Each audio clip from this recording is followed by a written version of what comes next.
반갑습니다. 소개해 주신 것처럼 천안 새벽이슬교회에서 목회하고 있는 김성익 목사입니다. 여기에 저녁 식사 시간쯤에 와서 가장 먼저 들었던 생각은 이 선생님들을 만나고 있는 아이들은 너무나 복받은 아이들이다라는 생각이 먼저 들었고요. 천안을 출발해서 운전하고 오면서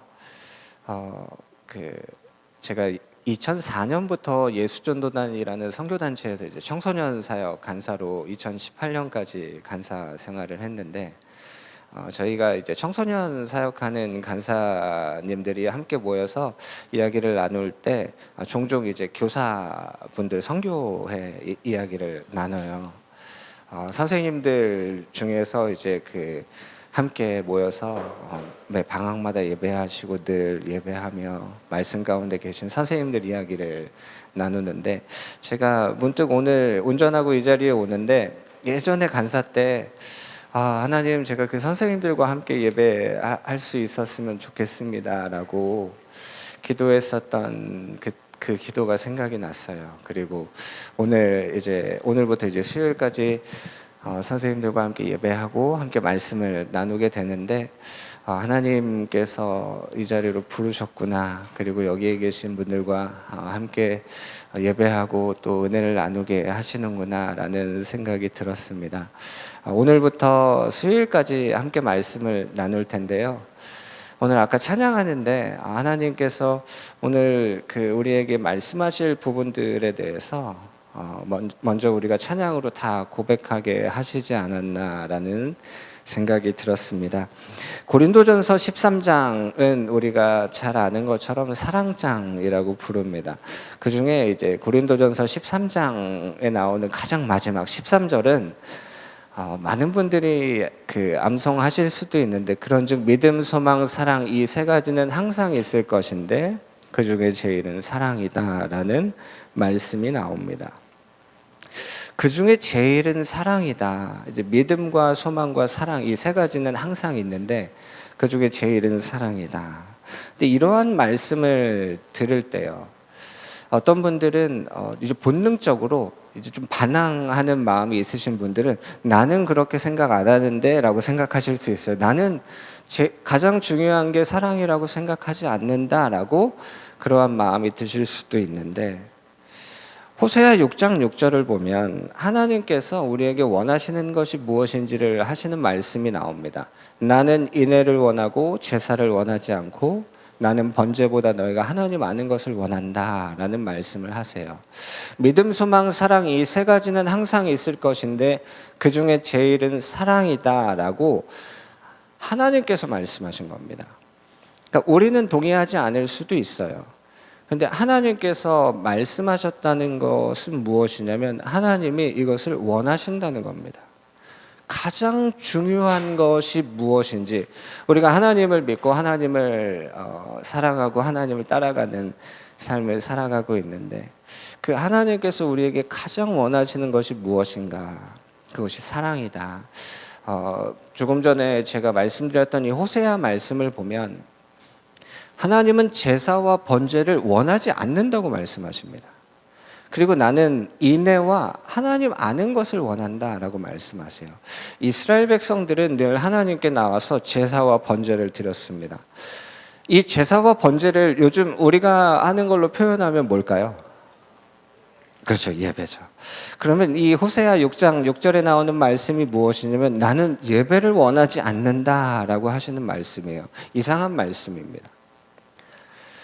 그렇다면 여기에 이제 하나님께서 원한다고 하시는 두 가지가 있잖아요. 나는 인애를 원하고 너희가 하나님을 아는 것을 원한다. 그러면 하나님을 우리가 사랑하는 마음으로 하나님을 찾고 하나님을 알고 싶어 하는 그러한 하나님을 향한 관심을 가지고 하나님 더 알고 싶습니다 라는 것을 요즘 우리가 하는 걸로 표현하면 뭘까요? 예배입니다. 하나님께서 우리에게 무엇을 말씀하시냐면 나는 예배를 원하고 예배를 원하지 않고 나는 예배보다 너희가 예배하길 원한다라고 하시는 거예요. 이스라엘 백성들은요, 하나님을 믿는, 우리도 그렇잖아요. 여러분 어제 예배 들으셨잖아요. 근데 오늘 또 예배하고 계시잖아요. 내일 또 예배하시고 수요일까지 계속 예배하실 텐데, 하나님께 나와서 제사와 번제를 드리는데 그 안에 두 가지가 빠져 있는 거예요. 그게 뭔지 아세요? 하나님을 향한 사랑도 없고 하나님을 알고 싶어 하지도 않아요. 그런데 와서 예배합니다. 그러니까 하나님이 그러한 예배를 받기가 싫으신 거예요. 그래서 나는 너희가 드리는 그 껍데기 같은 예배를 원하지 않는다. 하나님은요, 사랑과 관심을 원하십니다. 우리가 이 자리에 모여 있는 이유가 무엇입니까? 사랑입니다. 그리고 우리가 이 자리에 모여 있는 이유가 무엇이냐면 하나님을 더 알고 싶은 거예요. 그래서 제가 저희 교회 이제 성도분들과 그 말씀을 나눌 때 이 이야기를 정말 자주 합니다. 오늘 우리가 예배를 드리고 돌아갔다는 것이 무슨 말이냐면, 내가 오늘 하나님을 사랑해서 왔고 내가 오늘 이 하나님을 알고 돌아갑니다 라고 우리가 고백할 때 그게 예배라는 거예요. 하나님을 향한 사랑, 하나님을 향한 관심, 그것이 없이는 하나님께서 그걸 원하지 않으신다고 말씀하십니다. 근데 이것이 어떻게 보면 너무 당연한 것이요, 부부 있잖아요. 부부는 사랑하는 사람이잖아요, 서로. 근데 부부가 얘기하는 겁니다. 날 좀 사랑해줘 라고 얘기하는데, 나에게 좀 관심을 가져줘 라고 얘기하는데, 상대방이 이렇게 얘기하는 거예요. 나는 너에게 최선을 다하고 있으니까 사랑과 관심은 요구하지 마 라고 얘기하면 여러분 어떨 것 같으세요? 있을 수 없는 얘기입니다. 내가 너한테 최선을 다하고 있잖아. 내가 얼마나 힘들게 일하고 와서 지금 집에서도 이렇게 너를 도와주고 있잖아. 그러니까 나한테 사랑과 관심은 요구하지 마 라고 얘기한다면 여러분 심각한 거잖아요. 여러분 우리가 정말로 우리의 모든 걸 다해서, 여기에 아마 전국 그 각지에서 다 이곳에 모이셨을 텐데, 우리 2박 3일의 시간이 하나님을 정말로 뜨겁게 사랑하고 하나님을 더욱 알기에 힘쓰는 그러한 시간 되기를 원합니다.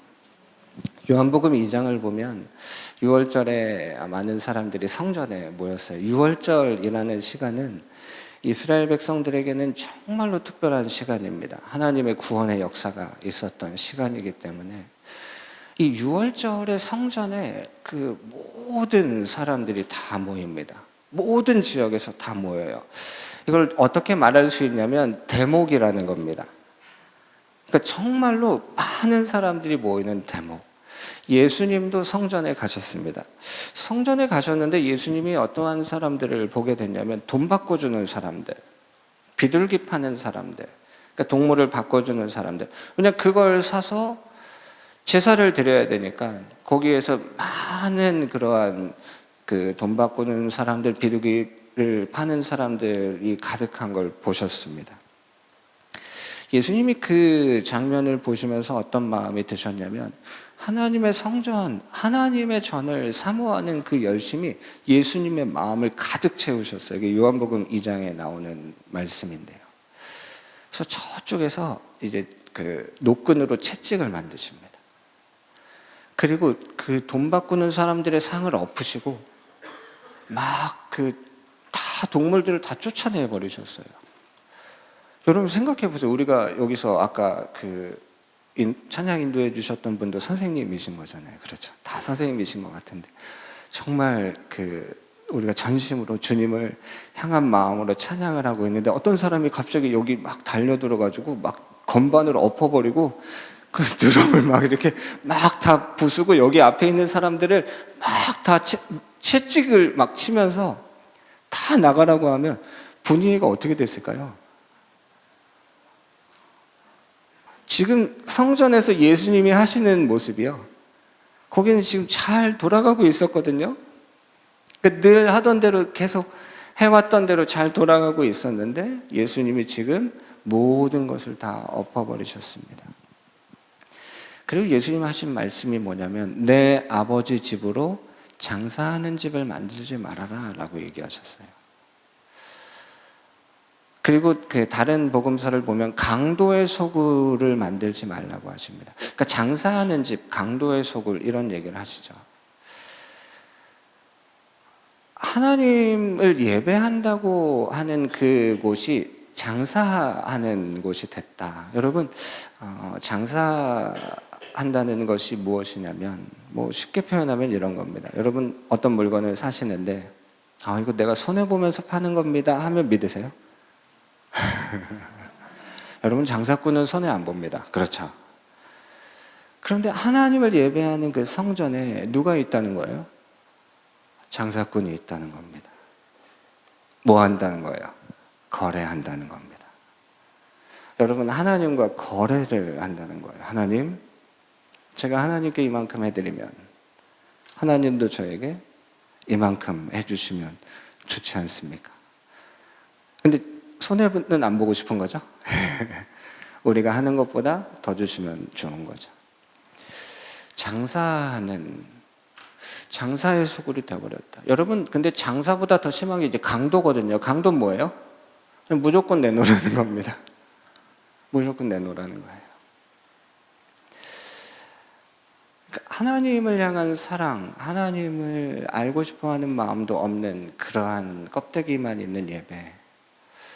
제가 오늘 이 자리에 와서 느껴지는 것은 이 수련회 전체가, 그리고 여기에 계신 선생님들 모든 분들이 이제 하나님의 말씀을 얼마나 중요하게 여기고 계시는지. 그 주제 자체가 말씀, 막 이런 게 다 포함되어 있잖아요. 말씀 가운데에서 막 우리가 주님을 향해 나아간다라는 그러한 부분들. 하나님을 더 알고 싶다. 하나님을 알고 싶은 이유는 사랑하기 때문입니다. 이건 연결되어 있는 거예요. 이거 하나님을 사랑하지 않고 하나님을 알기에 힘쓴다는 게 얼마나 어려운지 연애해 보신 분들 아실 겁니다. 그래서 결혼하신 거잖아요. 더 알고 싶어서. 이 사랑이라는 것이 얼마나 중요한 것인지를 알 수 있게 됩니다. 고린도전서 13장을 보면 믿음, 소망, 사랑, 이 세 가지는 항상 있는 겁니다. 너무나 중요한 거죠. 근데 그 중에 제일은 사랑이다라고 하시죠. 근데 여기에서 얘기하시는 이 믿음이라는 걸 보면요, 여러분 성경책 있으시면 같이 성경을 좀 찾으시면서 말씀을 들으시면 더 좋을 것 같습니다. 히브리서 11장 6절을 함께 찾아보겠습니다.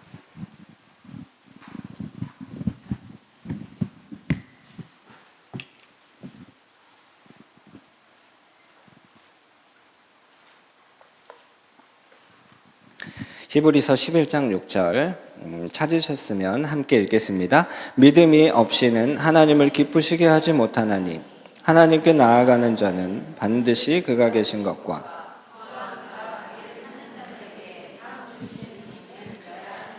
아멘. 이 히브리서 11장은 이제 믿음에 대한 말씀이 가득 채워져 있습니다. 그래서 1절이 이렇게 시작하잖아요. 믿음은 바라는 것들의 실상이요 보이지 않는 것들의 증거다. 그러니까 이 믿음. 근데 여러분, 우리가 믿는다는 것이 무엇인가가 이 6절에 너무 정확하게 나와 있습니다. 하나님께서 기뻐하시는 믿음 두 가지입니다. 그리고 이 두 가지는, 이 두 가지 믿음이 없이는 하나님을 기쁘게 해드릴 수가 없다라는 겁니다. 그렇다는 건 어떤 얘기냐면 이 두 가지 믿음이 있으면 하나님이 기뻐하신다는 겁니다. 그러니까 하나님이 기뻐하시는 두 가지 믿음이 뭐냐면, 첫 번째는 하나님께 나아가는 자는 반드시 하나님이 계신 걸 믿어라라는 겁니다. 여러분 믿으시죠? 그러니까 이 믿음을 우리가 갖고 있잖아요. 그럼 하나님이 어떻게 하신다는 겁니까?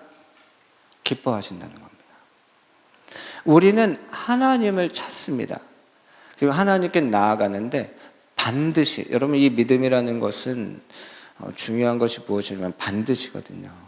믿어도 되고 안 믿어도 되고가 아니라 하나님이 계신 걸 반드시 믿어야 된다. 어렵지 않습니다. 두 번째 믿음이 무엇이냐면, 하나님은 자기를 찾는 자들에게 무엇을 주십니까? 상을 주는 분이다. 아멘? 어려운 게 아니잖아요. 그러니까 우리는 하나님을 찾고 하나님을 찾는 자들에게 하나님이 상을 주신다라는 걸 믿어라. 이 믿음이 있을 때 하나님이 기뻐하신다는 겁니다. 믿음이 없이는 하나님을 기쁘시게 해드릴 수가 없다. 하나님께 나아가는 자는 반드시 그가 계신 걸 믿어야 되고 그는 자기를 찾는 자들에게 상 주는 분이다 라는 이 믿음을 가지라는 겁니다. 그래서 이 믿음은 어디에서 나는가? 로마서를 보면 믿음은 들음에서 난다. 들음은 어떤 걸 듣는 겁니까? 여러분, 우리가 살아가다 보면 듣다 보면 또 듣다 보면 그게 믿어집니다. 그래서 우리가 듣는 게 참 중요한데요. 우리의 믿음, 하나님을 향한 믿음은 어디에서부터 나오는가? 하나님의 말씀으로부터 나온다. 제가 말씀과 기도에 대해서는 내일 저녁에 조금 더 나누려고 하는데요. 우리가 하나님의 말씀을 들을 때 우리의 믿음이 자라납니다. 우리의 믿음이 생겨요. 그래서 우리가 말씀을 가까이 하는 겁니다. 왜냐하면 이 믿음이 없이는 하나님을 기쁘시게 해드릴 수가 없어요. 우리 그런 고백 많이 하잖아요. 나는 하나님을 기쁘시게 해드리고 싶다. 하나님을 기쁘시게 해드리는 것은 믿음을 갖는 겁니다. 하나님은 반드시 계시다. 그리고 하나님은 자기를 찾는 자들에게 상 주는 분이다. 제가 예전에 저희 천안 지역에 계시는 선생님들 모임에서 나눴던 말씀 중에 예수님이 제자들과 이제 배를 타고 나가시는 그 마가복음 4장에 나오는 말씀을 나눈 적이 있는데요. 오늘 잠깐 그 말씀을 같이 나누겠습니다. 마가복음 4장 35절을 보면 그날 저물 때에 예수님께서 배를 타고 나가자라고 말씀하십니다. 여러분, 배 타고 혹시 바다에 나가본 적 있으세요? 어디 먼 데로 여행 갈 때는 저도 예전에 청소년들 훈련할 때 청소년들과 이제 중국으로 전도여행을 갈 때 인천에 있는 그 항구에서 그 단동이라는 지역으로 배를 타고 간 적이 있습니다. 그러면 이제 밤에 출발하기도 하는데 주로 우리가 이제 배를 타고 이제 그 물고기를 잡거나 이렇게 하시는 분들의 그 TV 이런 걸 보면 언제 나가냐면 새벽에 나가잖아요. 리포터들이 이렇게 체험하려고 나오면 새벽 일찍 나가서 같이 배 타고 나가잖아요.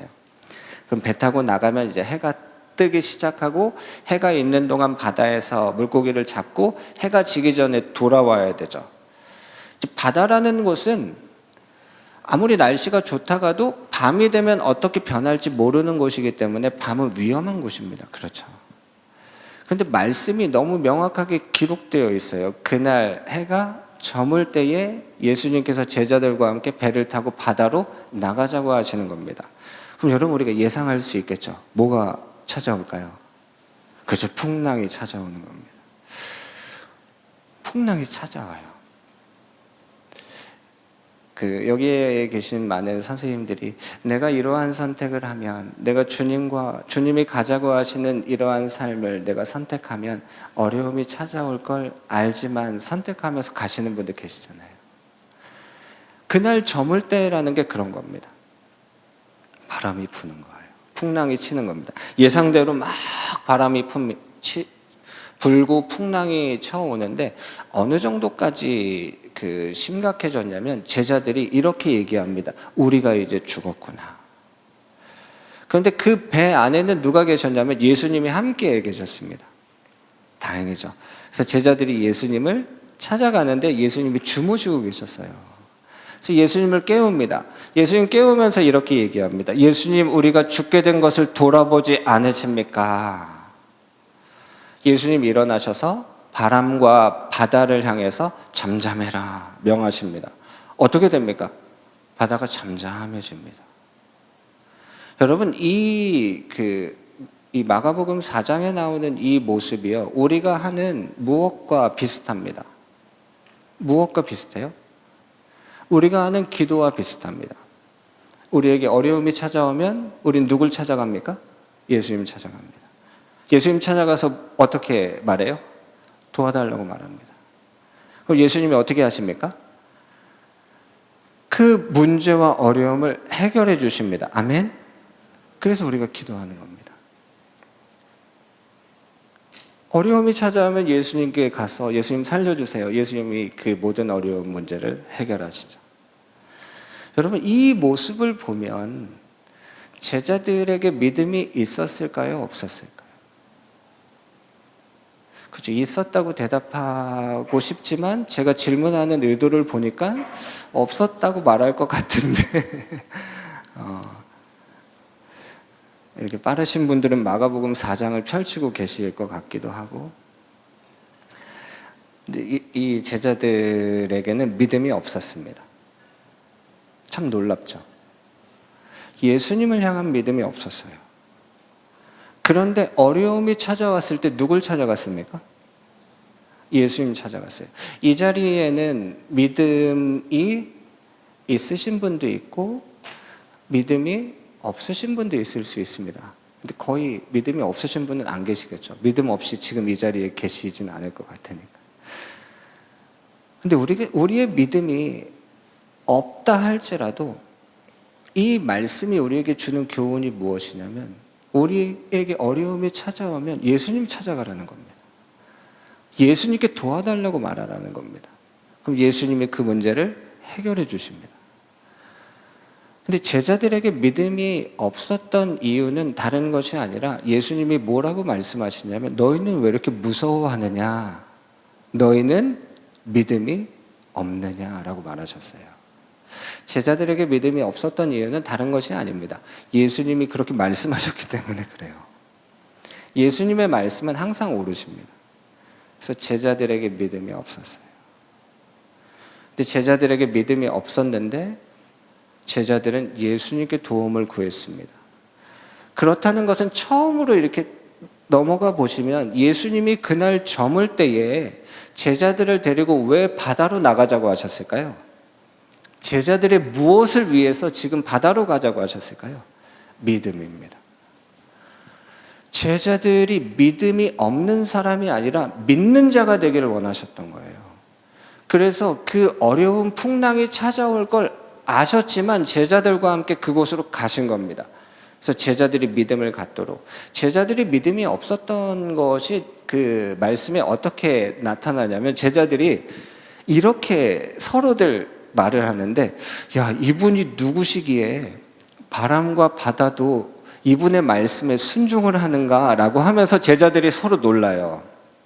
제가 그 말씀을 보면서 어떤 생각을 했냐면요, 이런 생각이 드는 거예요. 여러분, 제자들이 풍랑이 찾아왔을 때 예수님 찾아갔잖아요. 근데 예수님이 공생애를 30살에 시작하셨거든요. 그럼 예수님이 그 30살까지 이 땅에 사시면서 그 가지셨던 직업이 뭐였죠? 목수였잖아요. 예수님이 제자들을 부르셨죠. 예수님이 부르신 제자들 중에서 많은 사람들의 직업이 뭐였는지 아십니까? 어부였어요. 그럼 여러분, 풍랑이 찾아오면 누가 전문가입니까?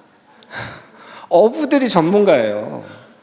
그런데 그 풍랑 가운데 제자들이 예수님께 도와달라고 했잖아요. 그리고 예수님이 도와주셨잖아요. 그리고 그 문제가 해결됐는데 그 말씀을 보면 제자들이 서로 놀라는 거예요. 이분이 누구시기에 바다와 이 바람도 이분의 말씀에 순종하는가 하면서 서로 놀라요. 제가 그 말씀을 읽으면서 그런 생각이 드는 거예요. 제자들은 예수님을 왜 깨웠을까? 믿음이 없었잖아요.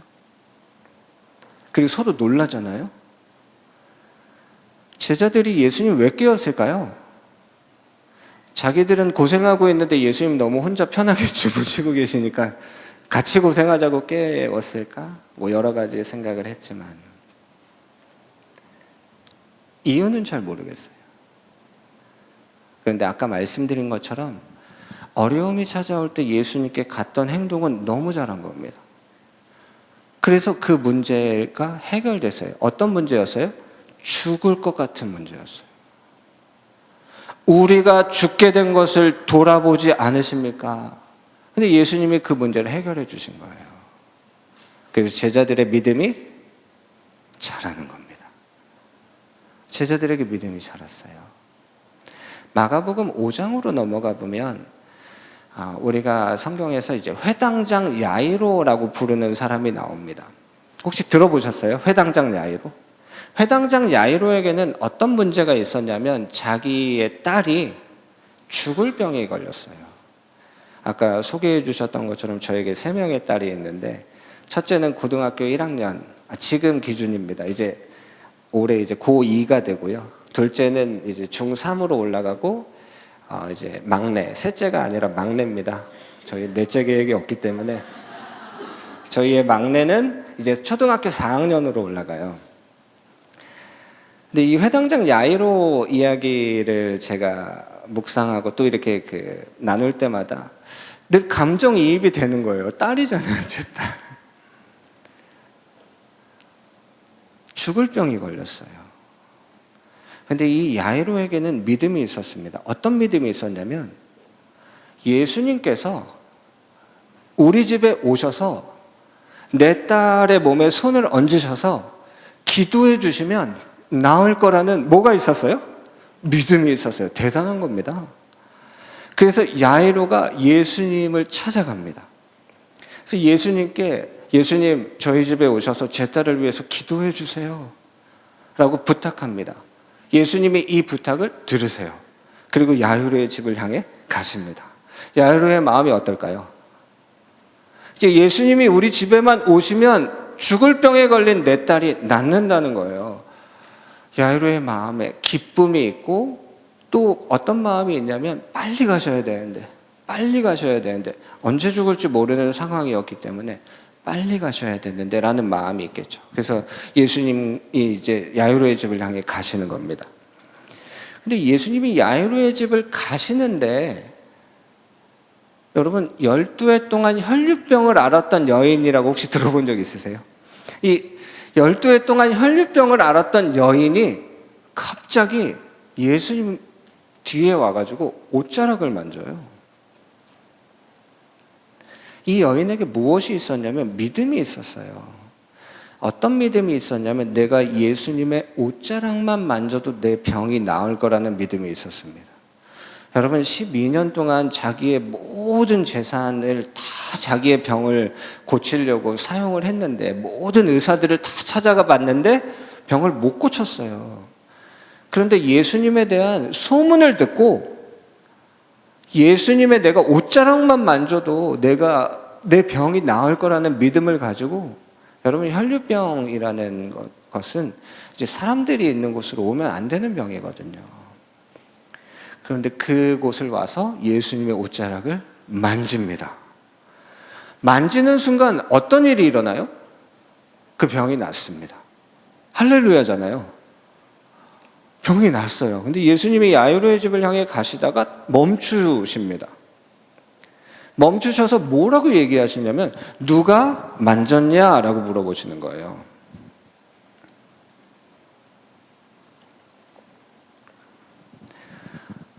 예수님이 얘기하신 게 뭐냐면, 누가 만졌냐라는 거예요. 여러분 제자들이요. 저는 예수님 제자들을 이렇게 볼 때마다 늘 마음에 위로를 받아요. 왜냐하면 저랑 수준이 비슷하거든요. 예수님 제자들은요, 저랑 수준이 비슷해요. 누가 만졌냐 하고 계시니까 제자들이 뭐라고 하냐면, 예수님, 지금 수많은 사람들이 예수님을 만지고 있는데 지금 잘 오시다가 갑자기 멈추시더니 갑자기 누가 만졌냐라고 하시면 어떻게 합니까? 여러분 지금 많은 사람들이 예수님을 만지고 있었대요. 그런데 예수님의 능력이 나간 사람은 딱 한 사람이에요. 믿음이 있었던 이 여인. 제자들이 너무 답답한 거예요. 제자들은 예수님이 뭐 얘기하시면 이해가 잘 안 돼요. 답답해요. 예수님 왜 갑자기 잘 가시다가 갑자기 멈추셔가지고 누가 만졌냐? 지금 누구를 얘기하시는 건지 모르겠잖아요. 이때 이 여인이 예수님 앞에 와서 있었던 일을 쫙 얘기합니다.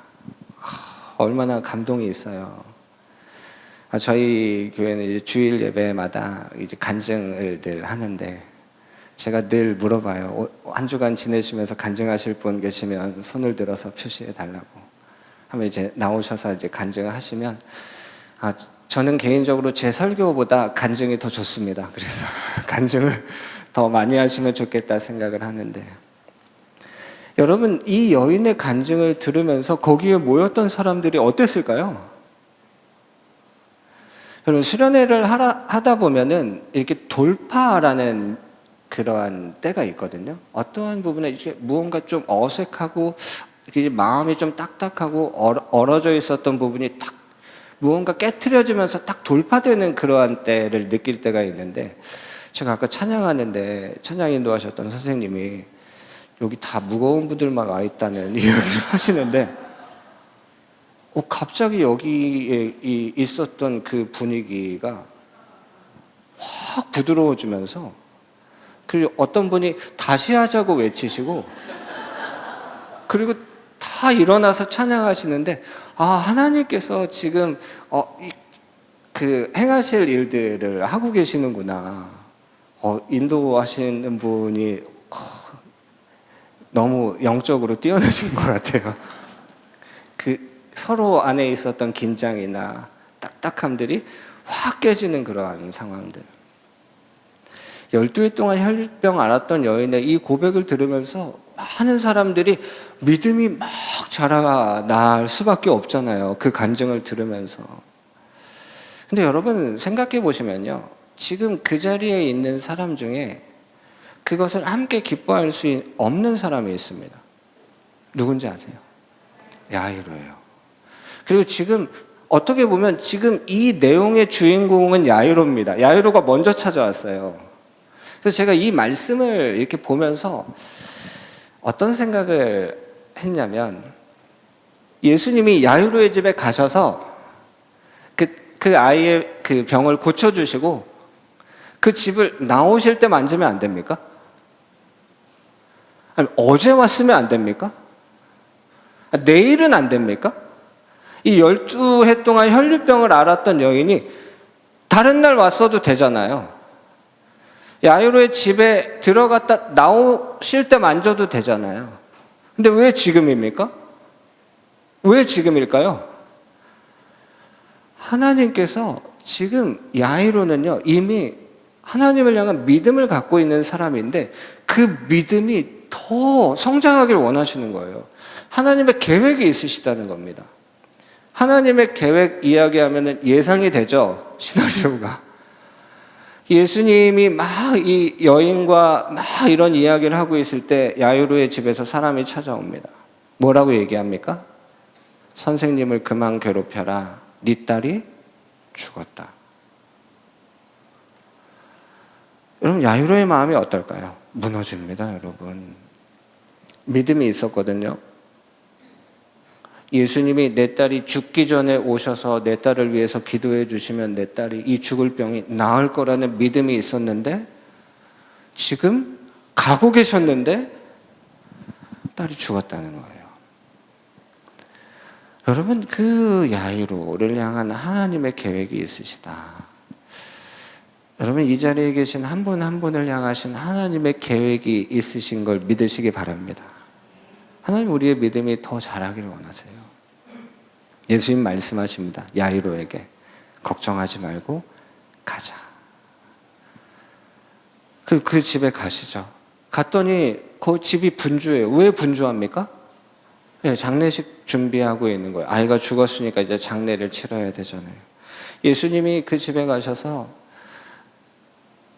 사람들에게 뭐라고 얘기하셨냐면, 이 아이가 죽은 것이 아니라 잔다. 사람들은 어떻게 말합니까? 비웃죠. 그 방에 들어가셔서 아주 유명한 말씀 하시죠. 달리다굼 소녀야 일어나라. 야이로의 믿음이 성장합니다. 야이로의 믿음이 자라나요. 여러분, 제가 성경을 보면서 그 마태복음 8장에 나오는 이 백부장, 이 사람은 이름은 안 나오는데요. 백부장이라는 사람이 있어요. 백부장의 하인 중에 이제 병에 걸렸습니다. 제가 이런 믿음을 갖고 싶은데라고 늘 하다가 이 사람을 만나면 늘 이제 마음이 어떻게 이런 믿음을 가질 수 있을까? 낙담시키는 사람인데 예수님께 와서 이렇게 부탁해요. 내 종이 병에 걸렸는데 예수님 고쳐주세요. 했더니 예수님 그래 알았다 내가 고쳐줄게 하고 가자 하는데, 이 백부장이 뭐라고 말하냐면 예수님, 저도 제 밑으로 이제 100명의 군인이 있으니까 백부장이잖아요. 성경 보시다가 이제 천부장은 몇 명을 거느리는 사람이에요? 그렇죠, 1000명이죠. 제 밑으로도 100명의 군인들이 있어서 야, 너 일어나서 저쪽으로 움직여 하면 그쪽으로 움직인대요. 야, 너 나한테 물 좀 가지고 와 하면은 그 사람이 나한테 물을 가지고 온대요. 예수님, 저도 제가 말만 하면 제 명령을 따르는 사람들이 있는데 예수님, 저는 예수님이 저희의 집에 오시는 걸 감당할 수 없습니다. 그냥 이 자리에서 명령만 하시면 됩니다. 여러분, 예수님이요, 이 말씀을 들으시고 온몸에 소름이 돋으셨어요. 이거 성경에는 안 나옵니다. 온몸에 닭살이 쫙 돋으셨어요. 그리고 예수님이 뭐라고 말씀하셨냐면 내가 이스라엘에서 이만한 믿음을 가진 사람을 본 적이 없다. 이렇게 말씀하셨어요. 여러분, 예수님이 지금 이 자리에서 명령만 하시면 그 일이 일어납니다 라고 고백한 이 백부장, 우리가 이러한 믿음을 갖고 싶지 않으십니까? 믿음, 소망, 사랑, 이 세 가지는 항상 있을 것인데 라고 하셨던 이 믿음이요, 하나님 우리에게 이 믿음을 갖고 살아가길 원하세요. 여러분, 갈라디아서 2장 20절 한번 찾아보겠습니다.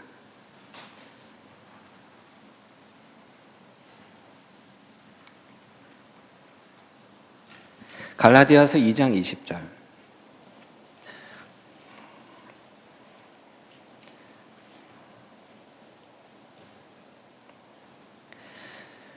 함께 읽겠습니다. 내가 그리스도와 함께 십자가에 못 박혔나니 그런즉 이제는 내가 사는 것이 아니요 오직 내 안에 그리스도께서 사시는 것이라. 이제 내가 육체 가운데 사는 것은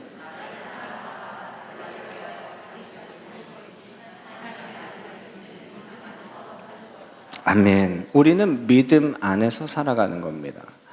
근데 여러분, 우리가 믿음 안에서 믿음으로 살아가기 위해서는 담대함이 필요해요.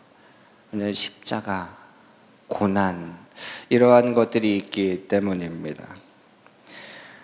그런 사람들이 있습니다. 나는 예수님을 믿어. 그런데 예수님의 통치 가운데는 살아가고 싶지 않아 라고 말하는 사람들이 있어요.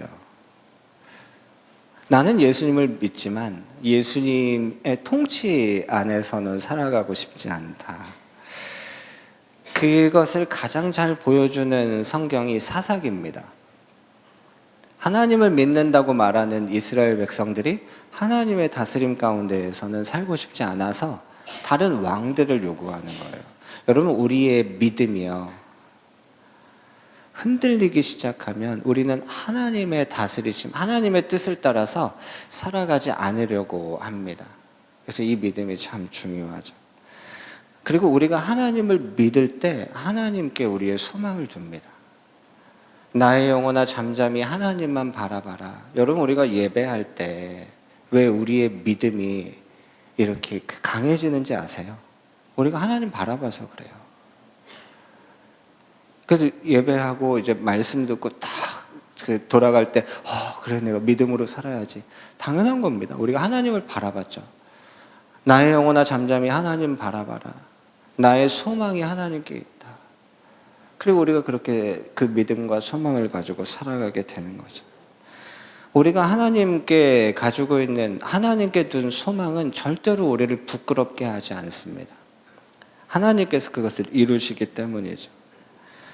고린도전서 13장 1절에서 3절을 보면요, 여러분 그 책자에도 나와 있고요, 우리가 잘 아는 말씀인데 이런 말씀입니다. 내가 사람의 방언과 천사의 말을 할지라도 사랑이 없으면 소리나는 구리와 울리는 꽹과리가 되고, 내가 예언하는 능력이 있어 모든 비밀과 모든 지식을 알고 또 산을 옮길 만한 모든 믿음이 있을지라도 사랑이 없으면 내가 아무것도 아니요, 내가 내게 있는 모든 것으로 구제하고 또 내 몸을 불살에게 내줄지라도 사랑이 없으면 내게 아무 유익이 없느니라.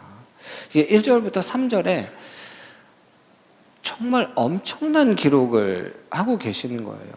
이러한 믿음, 이러한 소망을 가지고 살아가는 삶, 그런데 그 가운데 사랑이 없으면 아무것도 아니다.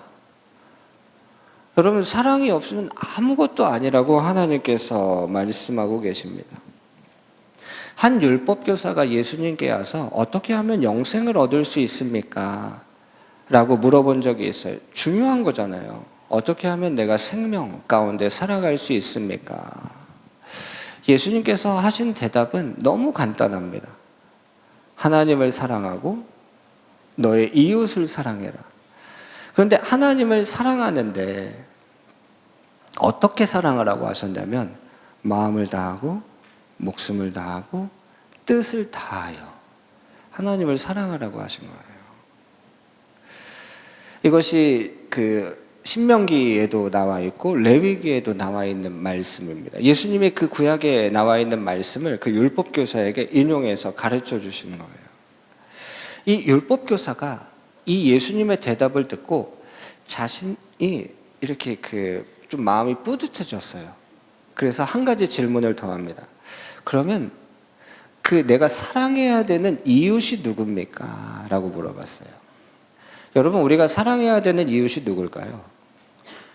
여기에 계신 선생님들은 여러분 반에 있었던 이제 방학 때 헤어지셨겠네요. 저희 막내가 셋째라고 하면 안 되는데, 막내가 3학년 때 2학기 때 반장을 했거든요. 그래서 친구들이랑 이제 방학식 하는 날, 지난주 금요일 날 방학식을 했는데요. 방학식 하는 날 이벤트를 해주기로 했대요, 선생님한테. 그래서 선생님 이름이랑 해가지고 당신은 사랑받기 위해 태어난 사람 있잖아요. 그래서 그거를 선생님한테 이제 불러주기로 했다고 하면서 며칠 전부터 저한테 잘할 수 있을까? 막 긴장되는데 잘할 수 있을까 하는데 2번 울었대요. 학교 등교해서 울고 이제 방학식하고 이제 선생님이랑 헤어지니까 또 울고 왔는데 잘 하고 왔었던 것 같습니다. 그런 친구들 보면은 예쁘잖아요. 그렇죠? 선생님한테 잘하려고 하고 선생님 말씀 잘 들으려고 하고. 그런데 그렇지 않은 친구는 어떻습니까? 누가 나의 이웃입니까? 그럼 나는 누굴 사랑해야 됩니까? 라고 할 때 여러분, 이게 떠오르는 사람, 친구들 이게 얼굴을 한번 생각해 보시면서 이 말씀을 들으시면 조금 도움이 되실 것 같습니다.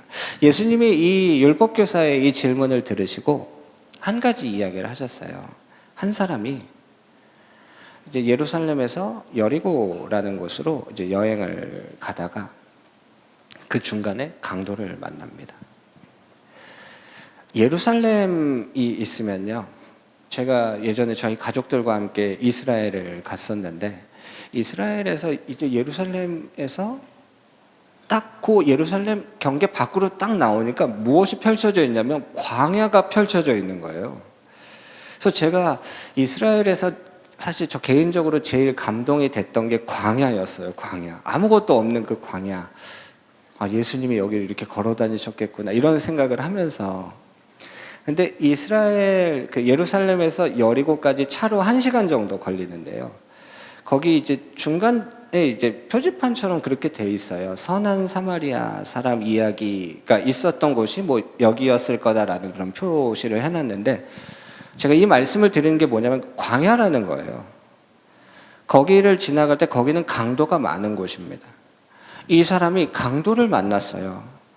그래서 성경을 보면 거의 죽을 정도까지 이 사람을 때리고 모든 걸 빼앗아서 강도가 도망친 겁니다.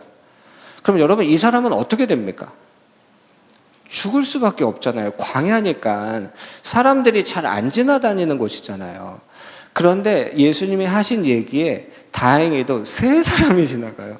여러분, 광야라는 그러한 지역에 3명이 지나간다는 게, 내가 위급한 상황에 어디 오지에 혼자서 다친 상태로 이렇게 떨어져 있는데 막 사람들이 지나가기를 기다리고 있는데 한 사람도 지나가지 않을 것 같은 그곳에 3사람이 지나간다. 얼마나 다행입니까? 그런데 세 사람 중에 첫 번째 얘기하신 사람이 누구냐면 제사장이에요. 제사장, 레위인, 그리고 사마리아 사람, 이렇게 얘기를 하십니다. 근데 예수님이 하신 얘기가 이래요. 제사장이 그 사람을 보고 어떻게 합니까? 피해서 지나갔다. 레위인도 그 사람을 보고 어떻게 합니까? 피해서 지나갔다. 사마리아 사람은 어떻게 합니까? 그 사람을 보고 그 사람의 상처를 닦아주고 기름을 발라줘서 소독해주고 자기가 데리고 여관까지 가서 그 여관에 자기 볼 일이 있으니까 여관 주인에게 이 사람을 간호해달라고 부탁하고 돈까지 주고, 사마리아 사람이 내가 이 사람을 고치는데 돈이 더 들어가면 돌아오는 길에 그 돈을 더 줄 테니까 이 사람을 잘 치료해달라고 부탁하고 지나갔다라고 얘기하셨어요. 그리고 이 율법교사에게 물어보십니다. 누가 이 강도 만난 자의 이웃이냐라고 물어보셨어요. 누굽니까? 당연히 사마리아 사람이죠. 그리고 이 율법교사도 사마리아 사람이 그 강도 만난 사람의 이웃입니다라고 말했어요. 그리고 여러분 생각해 보면요, 이 율법교사는 예수님의 이 이야기를 듣고 돌아가서 누구랑 가깝게 지낼까요? 제사장과 레위인과 가깝게 지냅니다. 사마리아 사람은 상종하지 않는 사람이에요. 그래서 율법교사가 예수님의 이 이야기를 들을 때 사마리아 사람이라는 이야기가 나왔을 때 놀라는 겁니다. 이스라엘 백성들이 상종하지 않는 사람들이었어요. 율법교사는 사마리아 사람을 사랑하는 게 어렵습니다. 제사장과 레위인을 사랑하는 건 쉽습니다. 근데 예수님이 이 이야기를 하신 거예요. 여러분, 이 이야기를 듣는 중에 그럼 어떤 사람이 사마리아 사람을 사랑하는 게 쉬울까라는 생각을 해보면요, 여러분 어떤 사람이 이 사마리아 사람을 사랑하는 게 쉬울까요?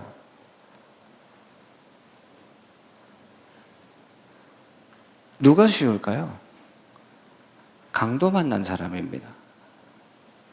강도 만난 사람은 자기를 도와주고 자기를 살려준 사람이 누구예요? 사마리아 사람이에요. 이 유대인, 이 이스라엘 사람은요, 이 자기를 구해준 사마리아 사람을 막 여기 단전에서부터 내가 이 사람을 사랑해야지라고 막 의도적으로 결심하지 않아도 이 사람이 사랑스럽습니다. 왜요? 죽을 수밖에 없었던 나를 살려줬잖아요.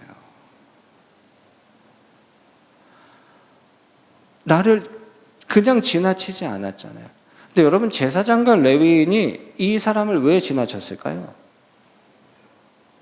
왜 지나쳤을까요? 그냥 귀찮아서 지나칩니까? 아니요. 하나님이 제사장, 레위인, 여러분 그 구약을 보면 나시린이라고 들어본 적 있으세요? 그러니까 제사장이나 레위인들은 구별된 사람들이에요. 하나님의 제사를 담당한 사람이잖아요. 그러니까 예루살렘에서 여리고로 제사가 끝나고 가던 길이었을 수도 있고, 이제 제사를 드리러 여리고에서 예루살렘을 올라가는 길이었을 수도 있지만, 하나님이 구별된 사람들에게 무엇을 만지지 말라고 하셨냐면 시체를 만지지 말라고 하셨어요.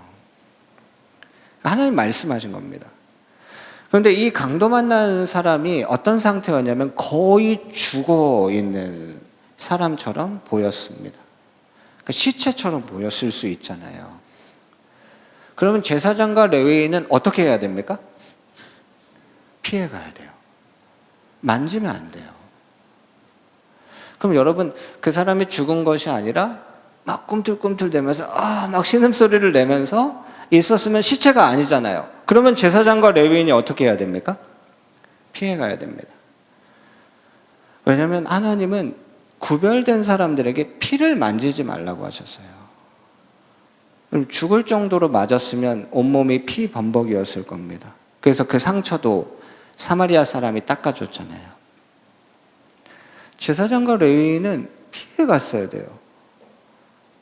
그걸 율법교사는 알고 있습니다. 그냥 이 사람이 싫어서 버리는 게 아니라 하나님이 말씀하셔서 시체를 만지지 말라고 하셨고 피를 만지지 말라고 하셔서 지나가야 되는 걸 알고 있었죠. 그런데 이 사마리아 사람은 그 사람을 구해줬어요. 그냥 두면 죽을 수밖에 없는 사람을. 여러분, 우리가 하나님을 우리의 마음을 다하고 뜻을 다하고 우리의 힘을 다해서 사랑하는 것이 쉬우세요? 어려우세요? 어떠세요?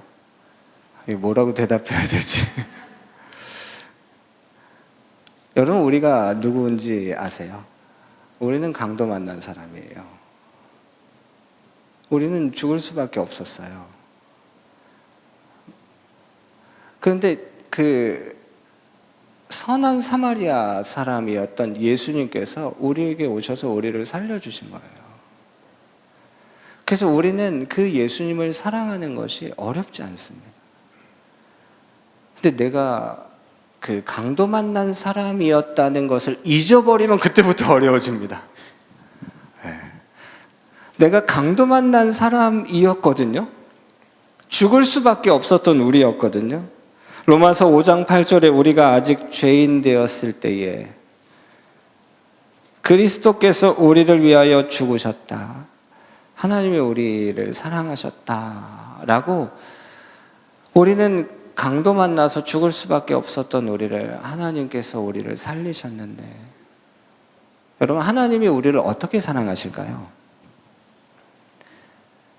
아까 예수님이 율법교사에게 하나님을 어떻게 사랑하라고 얘기했냐면 너의 마음을 다하고 뜻을 다하고 힘을 다해서 주 너의 하나님을 사랑해라 이렇게 말씀하셨잖아요. 하나님이 우리를 어떻게 사랑하십니까? 하나님은 우리를 마음을 다하고 뜻을 다하고 힘을 다하셔서 우리를 사랑하세요. 우리가 아직 죄인 되었을 그때에 하나님은 자기의 모든 것을 다해서 나를 사랑하셨어요. 그래서 우리가 강도 만난 자였다는 것을 잊어버리면 내가 지금 하나님을 사랑하는 것이 어려워지고요. 조금 이렇게 심한 표현으로는 사랑해 드릴게요라고 얘기해요. 하나님의 이 나한테 사랑을 원하시면 내가 그냥 사랑해 드릴게요.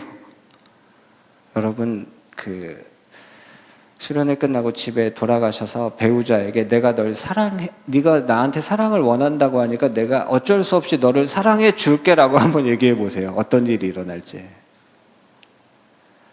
여러분, 우리는 하나님께 사랑해 드리는 게 아니라 우리는 하나님을 사랑할 수밖에 없는 존재입니다.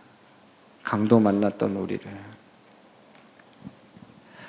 여러분, 우리 안에 이제 하나님을 향한 사랑이 사라지면요, 어떻게 되냐면 성경에 그것을 잘 보여주는 사람이 있어요. 구약의 선지자 중에요, 요나라는 사람이 있습니다. 혹시 요나 아세요? 요나. 하나님이 요나에게 어디로 가라고 하셨냐면 니누에라는 곳으로 가라고 하셨어요. 니누에로 가는 이유가 무엇이냐면 니누에에 있는 악독이 너무나 커가지고 하나님께 그것이 상달됐다. 그래서 하나님이 니누에를 벌하시겠다. 제가 이번 수련회 이렇게 부탁을 받고 또 대표 선생님 오셔서 같이 이야기를 나눌 때 느껴지는 마음이 무엇이냐면 지금 선생님들이 처해 계시는 학교의 상황이 얼마나 어려운지, 어떻게 보면 니누에 정도일 수도 있겠네요. 그 악독이 얼마나 큰지. 제가 예수전도단에서 이제 청소년 사역을 할 때에도 청소년들을 향한 그러한 사역의 환경이 얼마나 어려운지. 근데 지금 선생님들은, 저는 청소년 사역을 떠난 지 7년이 넘어가지고 지금 교회에서 목회를 하고 있어서 그 현장에 없지만 그 어려운 환경 가운데에서 지내고 계시잖아요. 하나님이 요나라는 사람을 그곳으로 가라고 하셨어요. 근데 요나는 어떻게 합니까?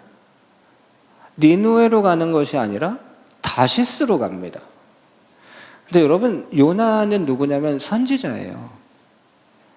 그래서 요나 선지자라고 부릅니다. 요나 선지자에 대한 기록이 요나서 말고는 열왕기하 14장 25절이 유일한데요. 이스라엘의 하나님 여호와께서 그의 종 가드 헤벨 아미떼의 아들 선지자 요나를 통하여 하신 말씀과 같이 여로보암이 이스라엘 영토를 회복하되 하맛 어기에서부터 아라바 바다까지 하였으니 라는 말씀이 나옵니다. 이 말씀이 알려주는 게 뭐냐면 요나가 활동했던 시기를 알려주는 거예요. 그러니까 요나가 활동했던 이 시기, 그리고 니느웨라는 그 도시가 어떤 도시인지가 거기에서 나오는 겁니다. 이스라엘의 원수, 대적. 정말로 니느웨가 이스라엘을 얼마나 힘들게 했었는지.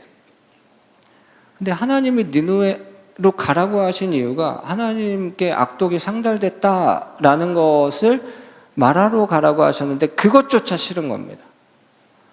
정말로 가고 싶지도 않은 그곳.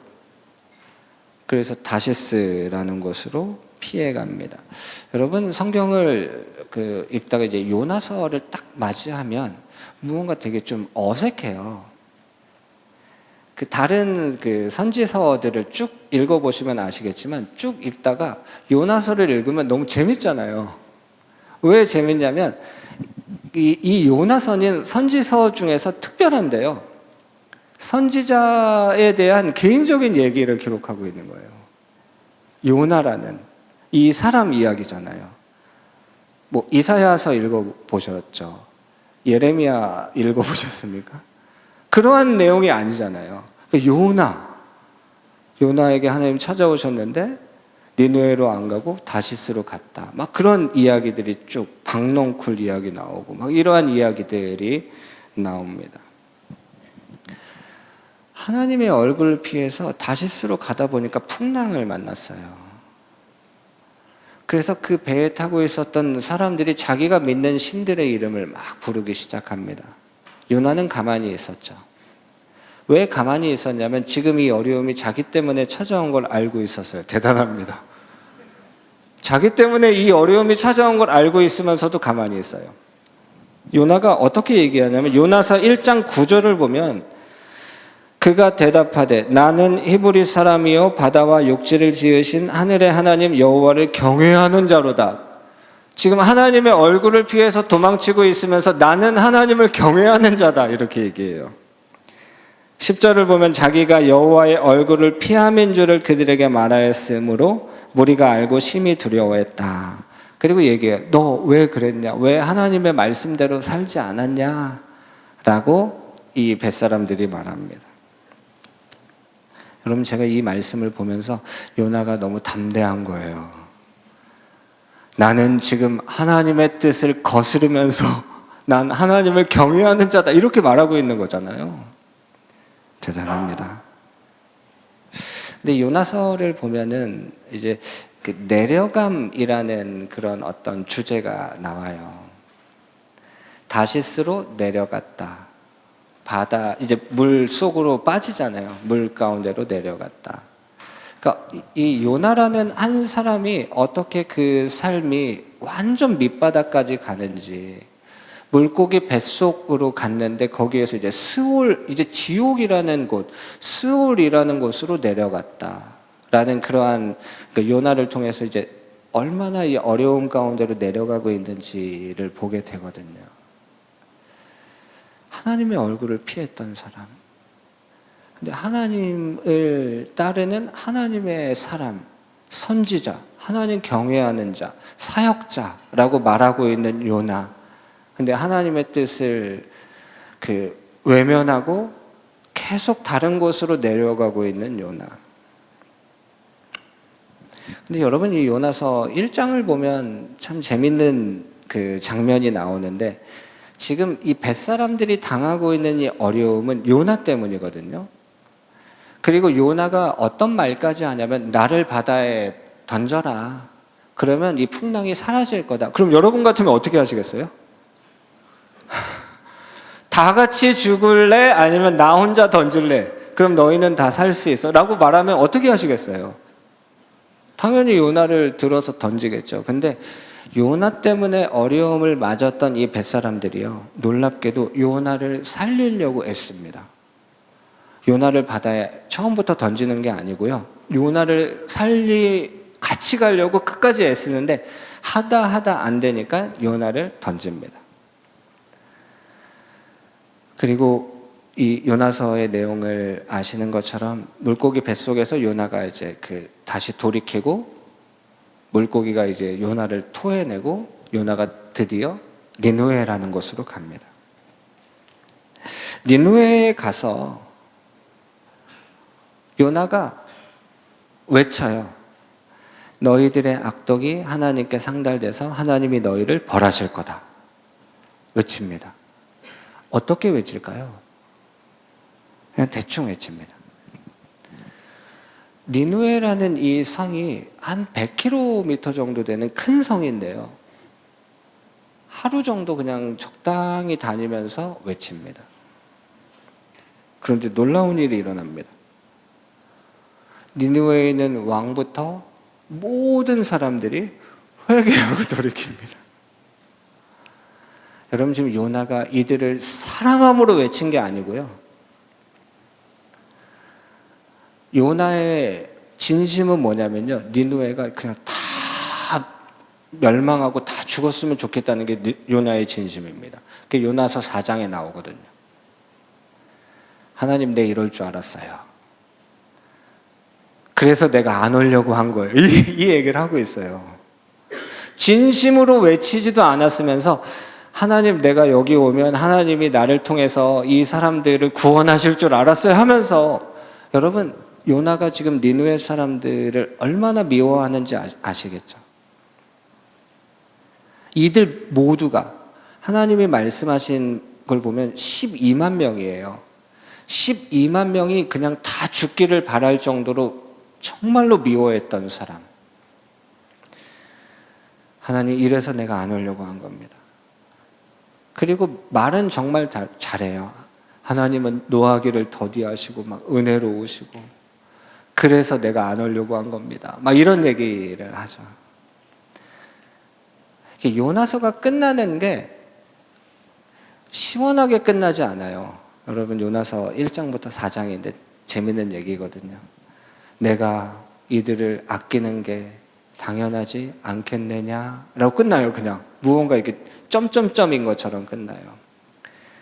왜냐면 좀 요나가 어떻게 변했더라 이런 것도 좀 나와야 되는데, 제가 지금 이 요나 말씀을 드리는 이유가 뭐냐면, 요나는요, 사랑이 없는 사역자예요. 죽어가는 12만 명을 보면서 그냥 죽길 원해요. 사랑 없는 사역자. 이상하죠? 여러분, 이 표현 자체가 이상하잖아요. 하나님은 누구세요? 하나님은 사랑이세요. 그리고 나는 하나님을 믿는다고 하고 나는 하나님의 뜻을 따라 살아간다고 말하지만 그 안에 사랑이 없어요. 사랑 없는 사역자 요나. 고린도후서 2장을 보면 우리는 그리스도의 향기다라는 말씀이 나옵니다. 여러분, 정말 말씀을 잘 듣고 계신데 옆에 분들 한번 냄새 한번 맡아보시겠어요? 어떤 냄새 나나? 네. 그리스도의 향기가 나십니까? 옆에 분들한테 그리스도의 향기가 나세요? 저도 오늘 와서 이제 저녁을 먹었는데 식당에 들어갔는데 뭐 확 이렇게 음식 냄새가 확 나지는 않았어요. 거기 뭐 이렇게 넓어서 그랬을 수도 있는데, 여러분 한번 이렇게 생각해 보시면요, 어느 집에 이제 초대를 받아서 딱 들어갔는데 음식 냄새가 너무 좋은 음식 냄새가 싹 나는 거예요. 그러면 여러분 우리가 어떻게 얘기해요?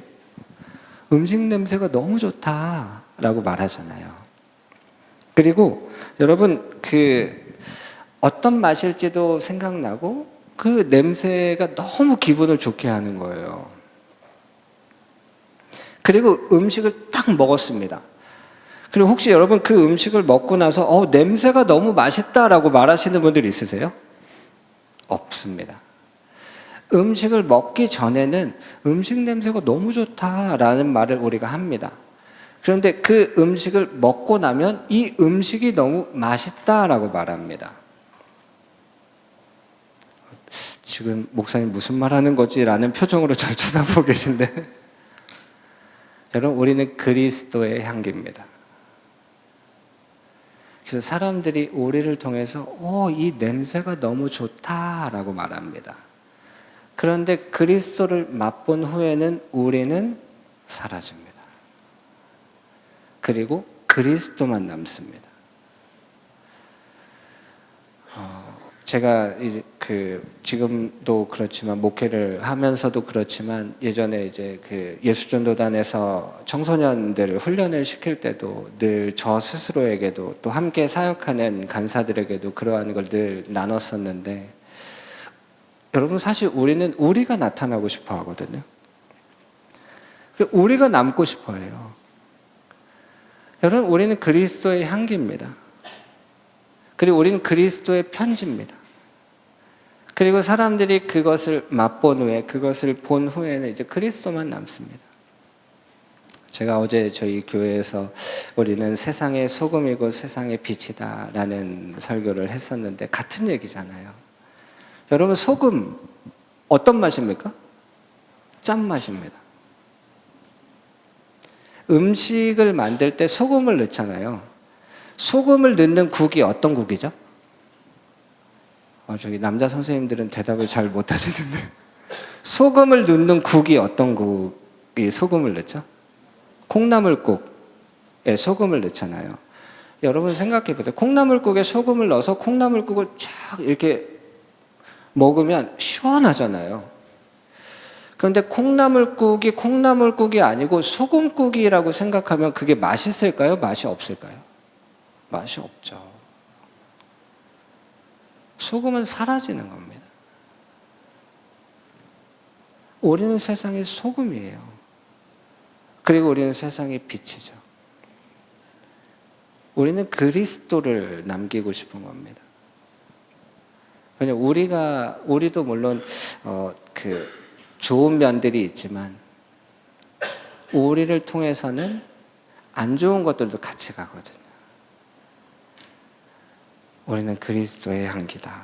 그리스도의 편지다. 이것을 꼭 기억하셨으면 좋겠습니다. 이것이 얼마나 중요하냐면요. 누가복음 16장을 보면 어떻게 보면 성경을 읽다가 조금 이해가 되려고 하다가 안 되는 예수님의 비유 중에 하나인데요. 이름 자체가 옳지 않은 청지기입니다. 재밌죠? 청지기인데 옳지 않은 청지기. 주인이 이 청지기에 보았던 일을 이제 다 체크하겠다라고 말하는 겁니다. 누가복음 16장 3절을 보면요. 청지기가 속으로 이르되 주인이 내 직분을 빼앗으니 내가 무엇을 할까? 땅을 파자니 힘이 없고 빌어먹자니 부끄럽구나. 여러분, 얼마나 청지기의 일을 못해왔으면 이제 나는 여기서 쫓겨나겠구나 라는 생각을 할까요? 평소에 좀 잘하지 라는 생각이 들 겁니다. 저도 그렇거든요. 하나님의 말씀 가운데, 하나님의 뜻 가운데 딱 서면 평소에부터 좀 잘할 걸 이라는 생각이 들어요. 근데 여러분, 이 옳지 않은 청지기가요, 어떤 사람인지가 그 다음부터 나옵니다.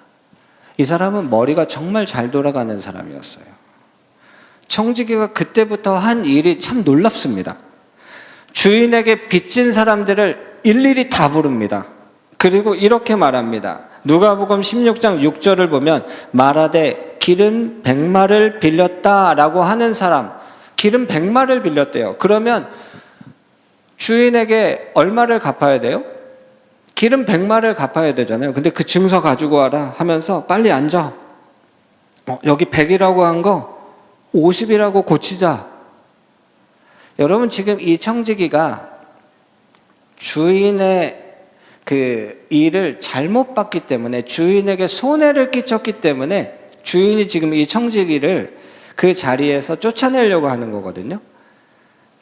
근데 지금 청지기가 주인에게 빚진 사람을 불러서 100을 빚진 사람을 50으로 고쳐주고 있는 거죠. 7절을 보면 또 다른 이에게 이르되 너는 얼마를 빚졌느냐? 밀 100석입니다. 증서 가지고 와라.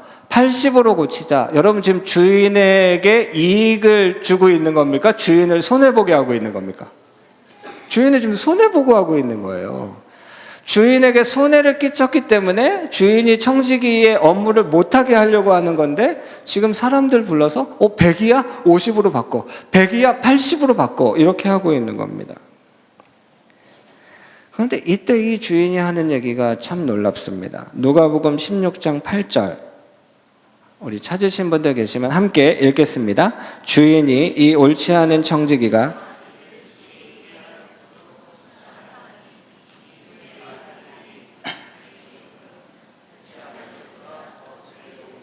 아멘.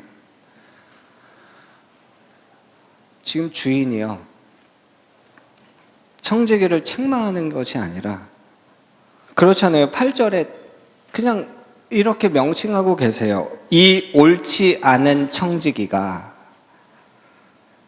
이를 지혜롭게 행했다. 칭찬합니다. 여러분 주인은 손해를 봤거든요. 근데 왜 칭찬했을까요?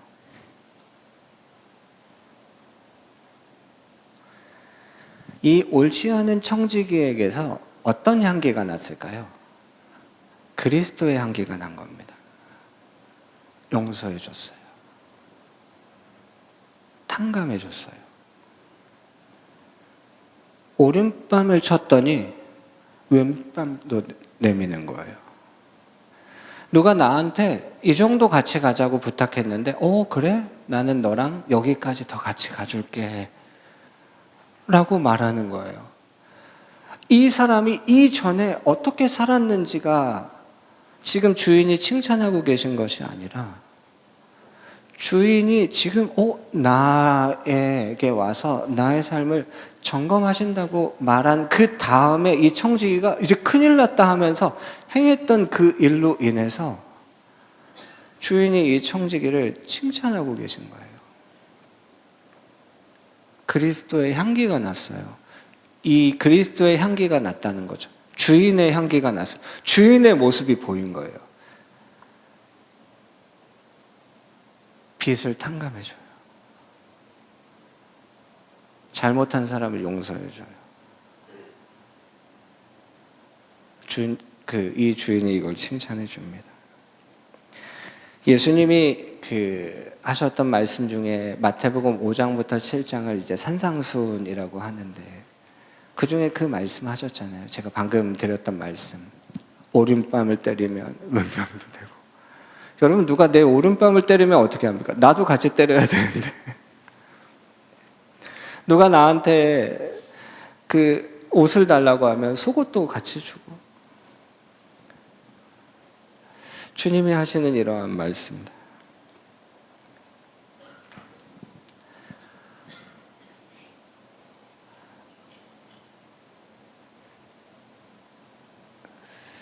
지금은 뭐 그렇진 않지만, 저도 그런 시대는 아닌 것 같습니다.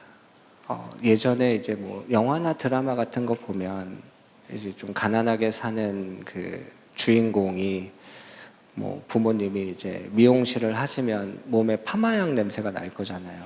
그렇게 학교 가면 막 친구들이 놀리고, 부모님이 생선 가게를 하시면 몸에서 이제 생선 비린내가 날 거 아니에요.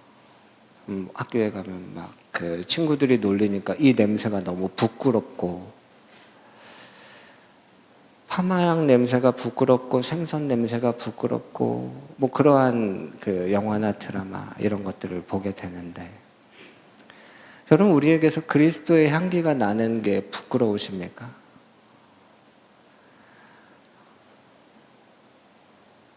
미련하잖아요. 바보잖아요. 바보입니다. 착하게 살면 바보잖아요. 실속 못 챙긴다고 말 듣잖아요.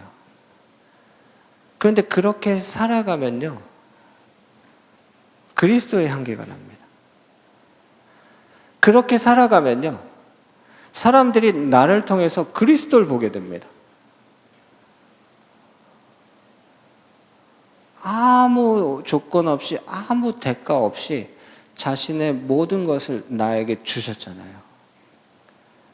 내가 죄인 되었을 때에, 내가 강도 만난 사람처럼 아무도 나를 돌아봐 주지 않고 나를 도와주지 않는 그때에 하나님이 날 도와주셨잖아요. 그래서 나도 그렇게 살아가는 겁니다.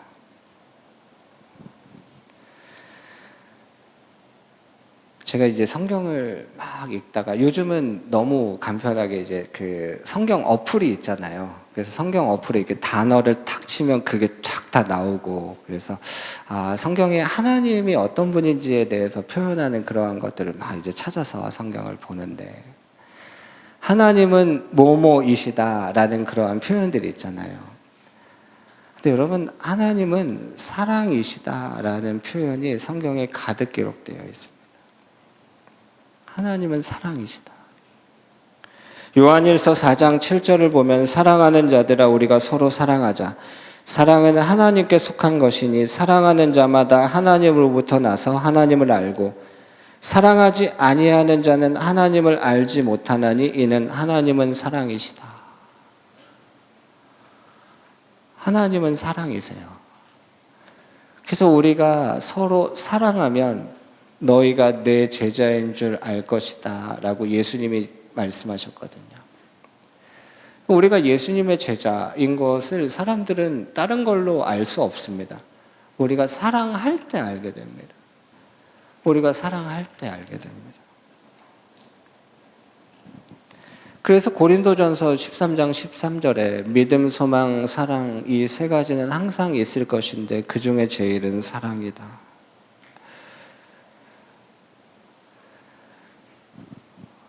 여러분, 우리가 서로 사랑할 때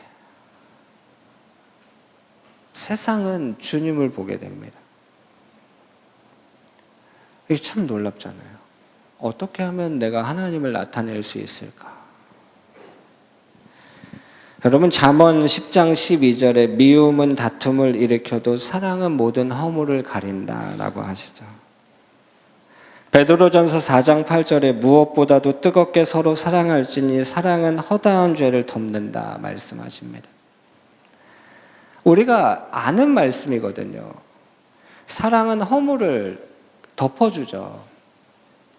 제가 초등학교 4학년 때 다음 날이 소풍날이었어요. 선생님들은 소풍날을 좋아하실지 안 좋아하실지 제가 잘 모르겠는데 학생들은 소풍날을 참 좋아합니다. 그래서 저도 이제 내일이 이제 소풍이었기 때문에 들뜬 마음에 저는 교회를 고등학교 1학년 때부터 다녔어요. 그 참고하고 들으시면 됩니다. 초등학교 때 이제 소풍 전날이니까 신나가지고 오락실에서 막 이제 오락을 하고 있었어요. 근데 축구 게임이었어요. 축구. 이제 서로 이제 대결하는 게임이에요. 근데 제가 하고 있는데 누가 이제 딱 돈을 넣고 대결 신청한 거죠. 그래서 2대1로 제가 지고 있었어요, 게임을. 근데 극적으로 이제 경기가 종료하기 전에 제가 센터링을 올려서 헤딩, 제가 직접 한 게 아니라 오락 게임으로 한 겁니다. 헤딩 슛을 해서 골을 딱 넣어서 2대2 동점이 딱 된 거예요. 근데 그 오락 게임의 특징이 동점이 되면 두 사람이 다 끝나는 거예요. 그 돈을 또 넣어서 해야 되는 거죠. 동점이 되고 게임이 딱 끝나는 순간 그 상대방에 있었던 사람이 일어나서 제 앞으로 와서 주먹으로 제 얼굴을 탁 때리고 갔어요. 저는 초등학생이었고 제가 생각할 때 중학생 정도 되는 형이었을 거예요. 모르죠. 제가 이름도 모르고 누군지도 모르니까. 그냥 저를 탁 때리고 갔죠. 제 이쪽 얼굴에 멍이 이렇게 들었어요. 소풍날이잖아요, 다음 날이. 근데 사실 저는 모자를 잘 안 써요. 쓰고 싶은 생각도 있는데 제가 모자를 쓰면 제가 거울을 봐도 이상해요. 그래서 저는 모자를 잘 안 쓰는데 그 소풍 때 제가 모자를 이렇게 눌러 쓰고 사람들한테 멍 보여주는 게 싫어가지고 모자를 이렇게 눌러 쓰고 있었던 기억이 납니다. 지나갔잖아요. 멍도 다 지워졌죠. 지금 멍 없잖아요. 다 지나갔는데 20대가 돼서 제가 이제 예수전도단에서 하는 이제 제자 훈련을 받는데 거기 이제 내적 치유의 시간이 있는 거예요. 마음에 있는 상처 뭐 이런 것들을 하나님 앞에 가지고 나가는 시간. 근데 갑자기 하나님이 뭐라고 하시냐면 그 형을 용서해 주래요. 여러분, 용서라는 게 뭡니까? 나한테 잘못한 사람이 나한테 찾아와가지고 나한테 자기의 잘못을 인정하고 사과해도 내가 용서를 해줄지 안 해줄지를 내가 결정하는 게 용서거든요. 그런데 그 나를 때리고 간 그 형이 저한테 와서 사과한 적이 한 번도 없거든요. 저의 그 초등학교 때 그 소풍의 그 기억은요, 너무 힘든 기억이었고, 근데 이 멍은 다 사라졌는데 여기에 안에 이 남아있었던 이 응어리져 있었던 게 해결이 안 되니 있었던 거죠. 그런데 지금 난 하나님께 잘 나가고 있는데 갑자기 하나님이 그걸 툭 건드시네. 그리고 용서해 주라는 거예요. 방금 말씀드린 것처럼 나한테 잘못한 사람이 나한테 와서 무릎을 꿇고 싹싹 빌어도 내가 용서를 해줄지 안 해줄지를 내가 정하는 건데 하나님 용서해 주라는 거예요. 여러분, 제가 하나님을 사랑하잖아요. 그래서 제가 용서했습니다. 어떻게 용서했냐면, 하나님, 제가 그 형을 용서할게요. 이게 풀어졌을까요? 안 풀어졌어요. 안 풀어져요.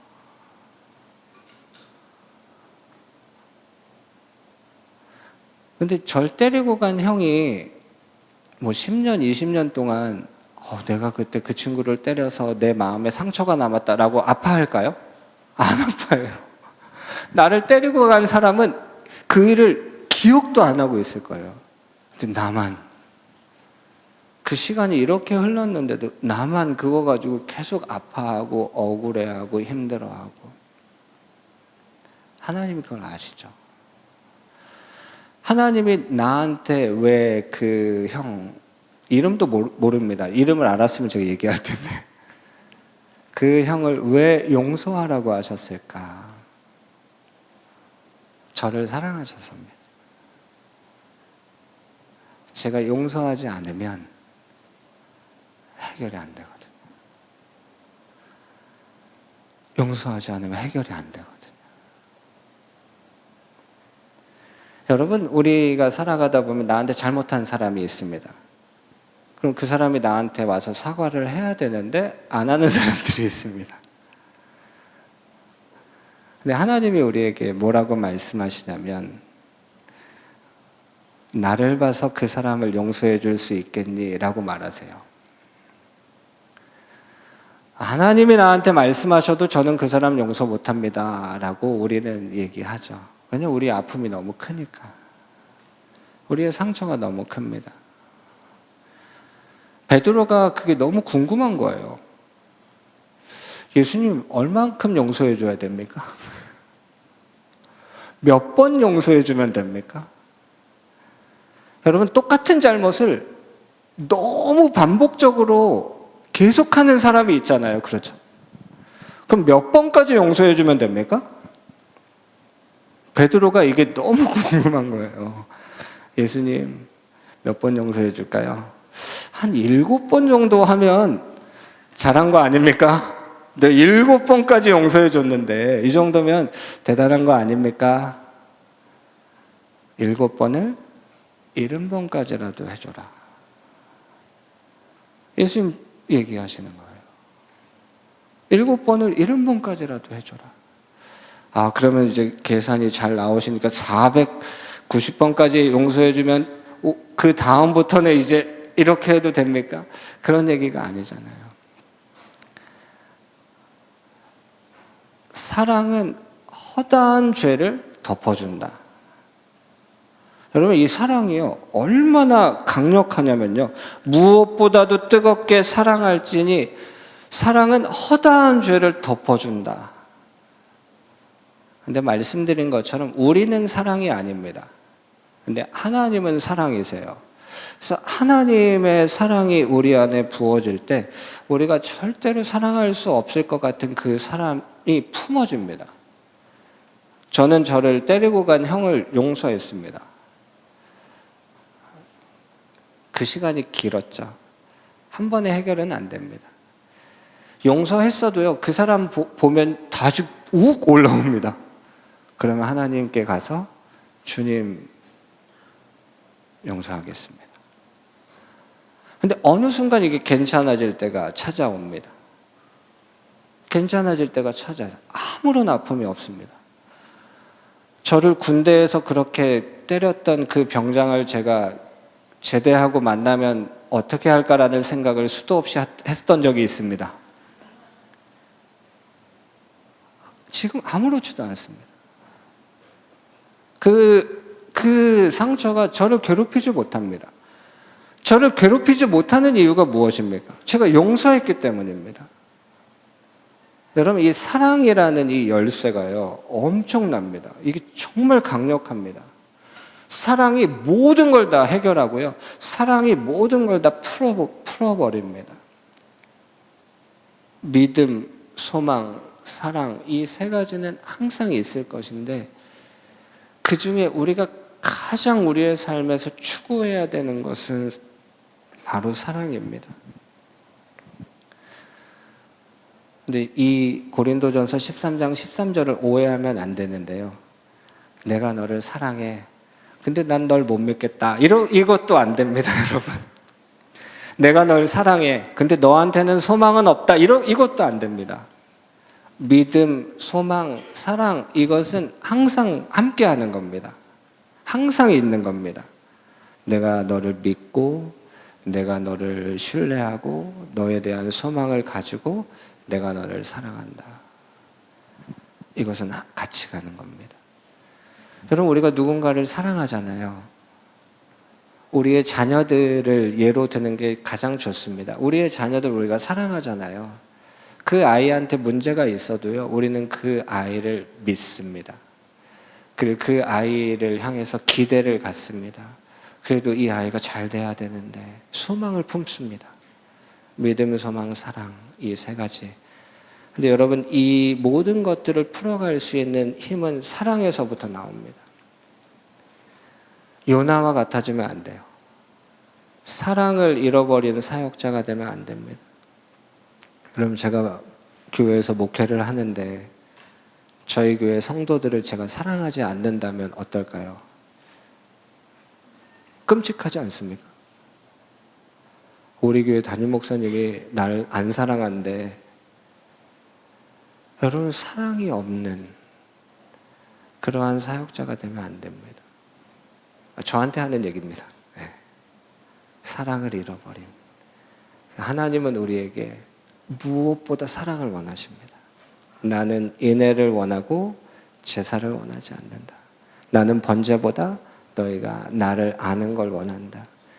하나님을 사랑합니다. 하나님을 더 알길 원합니다. 하나님께 더욱 가까이 나아가길 원합니다. 그것이 우리의 삶이 되었으면 좋겠습니다. 여러분, 제가 오늘 말씀 제목을 일하고 계십니까? 사랑하고 계십니까? 라는 말씀을 드렸는데, 여러분, 일하고 계십니까? 사랑하고 계십니까? 사랑하길 원합니다. 이 시간 함께 기도하고 싶은데요.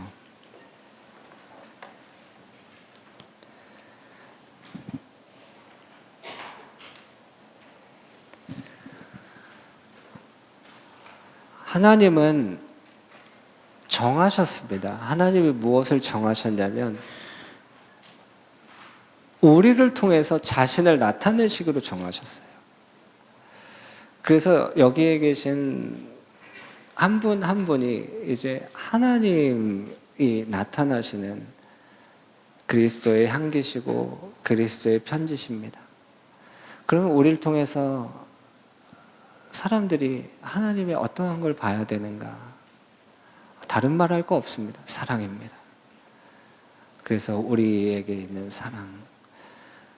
제가 생각하기로 여기에 계신 많은 선생님들은 이미 많은 친구들에게 사랑을 주고 계신 분들이실 겁니다. 너무 잘하고 계신 겁니다. 그걸 우리가 계속 하자는 겁니다. 내가 우리 아이들에게 줄 수 있는 것, 딱 한 가지만 내가 줘야 된다면 그것은 사랑이라는 겁니다. 하나님, 내가 사랑을 나누는, 사랑을 전해주는 하나님의 사랑이시기 때문입니다. 그러한 나의 삶, 나의 교실 되게 하여 주시옵소서. 우리 함께 기도하겠습니다. 하나님, 무엇보다 우리가 바라고 기대하는 것들은 하나님, 우리의 삶을 통하여 주님의 사랑이 나타나기를 하나님 기도합니다. 하나님, 우리의 삶을 받아주시옵소서. 하나님, 내가 나의 삶을 통하여 나누어주고 전해줄